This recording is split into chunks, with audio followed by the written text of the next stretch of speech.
We've also learned that adding and subtracting are opposites. When you add, you start with a little part and you put another little part together to get a big total. But when you subtract, you start with the big total and you end up with a little part. When you add, your answer gets bigger because you're getting more. When you subtract, the answer gets smaller because you're losing some. I'm going to show you how knowing that adding and subtracting are opposites can help you write number sentences in your fact families.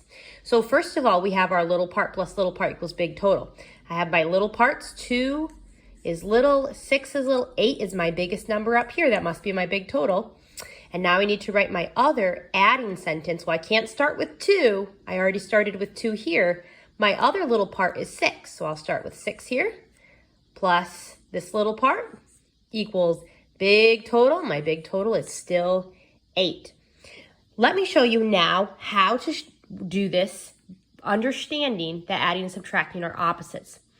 Now, when we added, we did little part plus little part equals big total. We added this direction.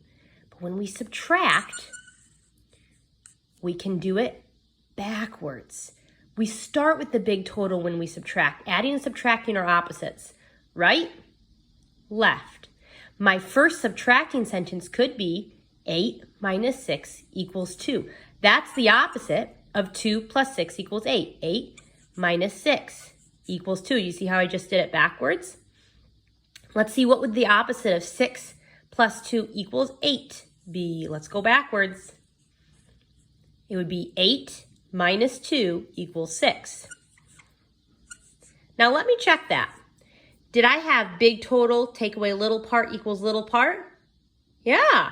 Is this one big total take away little part equals little part? It is. Are my little parts different?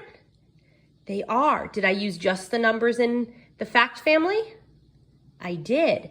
So if you want to write a number sentence that is opposite from an adding sentence, look from the right to the left, because when you subtract, you have to start with that big total, and when you add, you start with the little parts.